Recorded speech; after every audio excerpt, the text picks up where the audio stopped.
Hello, welcome back. So I'm still working on these halftone sketches. Let me show you the very first one that I did. And again, if you were with me, forgive me for repeating.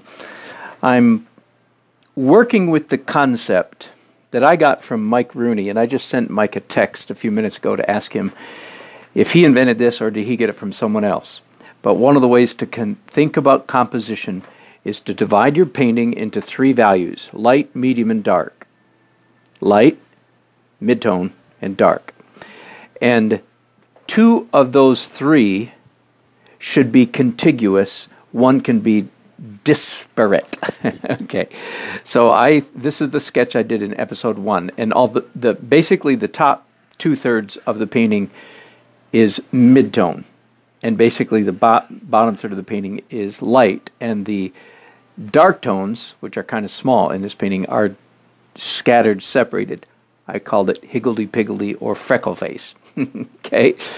So according to this is probably a good composition, and it looks like a snow scene here because of the values, but it actually could be done like this photograph, which was what I took it from, where it's actually pale, very light green grass and leaves down there. But it would make a nice snow scene too. Okay, then the next one that I did was this sketch of a tree. Here's the photograph. Old farmhouse to the background. I've pumped up the farmhouse just a little bit. And this one, all of the dark tones are connected. Again, little skinny branches don't count as dark tones, but great big fat ones, maybe. These are borderline. But basically, the dark part of this painting is this side of the trunk, maybe going up this high, and the shadow. Okay, so all the darks are connected. According to this theory, the painting would be slightly better. Let's see. I'm being a little bit fussy here, but let's see. The painting would be slightly better if this dark area down here even had just a tenuous connection to this dark area. Okay? So all the darks are connected. The midtones are not connected because this is midtone and this is midtone, and there's a gulf in between. You see, light, light, and dark. So the darks are connected, and the midtone is divided, and the whites are definitely not connected. So again, if this theory is correct, then this painting would in fact be a little bit better if I were to take a midtone and connect the midtone up here to the midtone down here. So let's do that. Let's just invent some sky stuff that's happening and then ask ourselves, okay, now is it a better painting? By the way, little light areas like this don't count as a zone. They're too small, but I'm going to push this one back just a little bit so we don't get confused by that maybe. Do you understand? In composition, we're talking large zones. We're not talking about little details. And sometimes it's a toss-up. Like, are these limbs, are they big enough to qualify as dark and borderline? Because if you squint and look at that, the whole thing is just a midtone. Are you with me? Even if it had light, it might have light highlights in it. Like I'll do some here with the Conti crayon. You know, those don't make it, but they do serve to make the whole thing a little bit more midtone. Okay, so I've done two things to this sketch then. Is I connected the halftones. So all the halftones are connected. It's a C shape. Do you see? The halftones are shaped like this now. And it's always good, whatever shape you've got, it's a good idea to be able to describe it with one word, or C shape, C. Dark tones are connected, midtones are connected, light areas are not connected. So according to, again, Mike Rooney's rule, or somebody, whoever he got it from, I could even push this light down here a little bit more, because it turns out in this painting, it's the lights that are not contiguous, not connected, not attaching. That means I have a little more freedom to punch in some lights here and there. Does that make sense? Well, and I'm this is an experiment. I am so intrigued by this theory, and I think it's worth looking into. So is that a better composition than it was just a few minutes ago? I'm going to actually diminish what I just did. Well, let's take the tape off so we can get a little bit better look at it when we get rid of all the mess around it. And by the way, yes, I'm offering these cute, sweet little paintings for sale, $25. Get the right frame for it, and it's a beautiful little decorator accent item. You know, tabletop, top of the piano, and a little frame or something. Okay, so let's look. Is that a good composition? One of the things that bothers me a little bit, and it doesn't have anything to do with the principle. Where did I just put that flat brush down? Oh, left it in my jar of water. Never leave it in a jar of water. Okay, one of the things that I feel it doesn't have quite enough darks in it. Let me go back to my photograph. So, well, see, in the photograph, the dark side of this tree is really not that dark. The whole thing it's just mid-tone and light. There's no dark in that painting at all. But, of course, that doesn't mean I can't make darks in it. The question is, should I? So I'm just darkening this side of the tree a little bit for drama. And yeah, I think that's a little better. I'm squinting. I'm looking. You know what I think I don't like? Is there was a little sapling growing just to the right of this tree, and it looked really cool in the photograph. It really did. But now that I'm looking at it here, I'm going, nah, it's confusion. So how about this? How about if we take that sapling out completely? Let's just wipe it out, make that a light area. Let's see if the painting works better now. So right at the moment, I've got a cool thing happening, and that is a lost edge. Lost edges are almost always a good idea. They're always fun.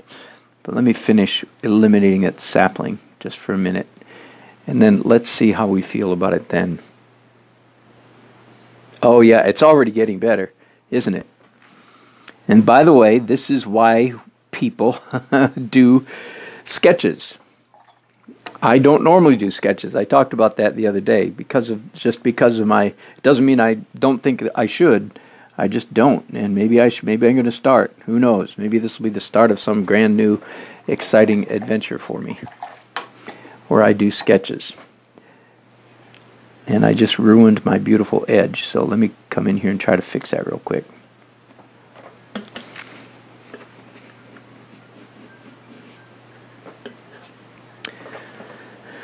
I'm going to clean this up a little bit more after it dries, but is that a better composition?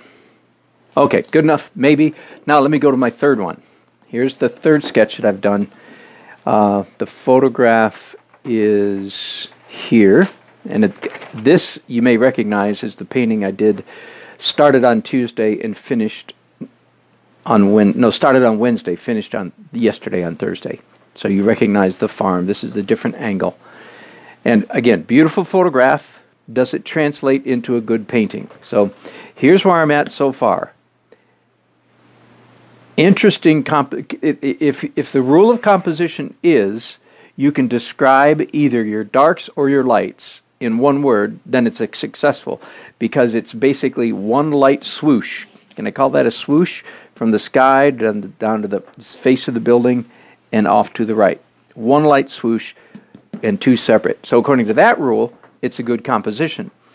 According to today's rule that I'm working with, that two of the three mids, lights, or darks need to be touching, connected. It's not, because I've got a completely separated, divided midtone. So according to that rule, if I would come up here and turn the sky up here into a midtone, according to that, then this is a better composition because now the midtones are all connected. And again, it's a huge C shape. That's the midtone with a single shaft. So all the lights, all the midtones are connected.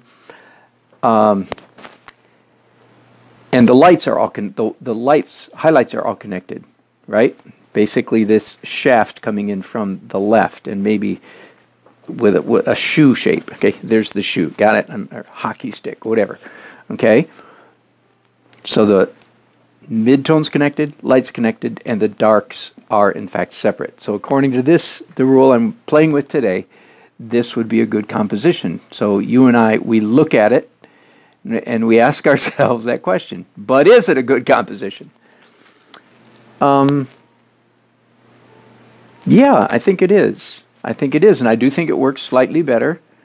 So again, by the way, there's supposed to be shadows on the face of this white house. Not enough. It's still a light area. The shadows don't turn it into a mid-tone or a dark. They're skinny shadows.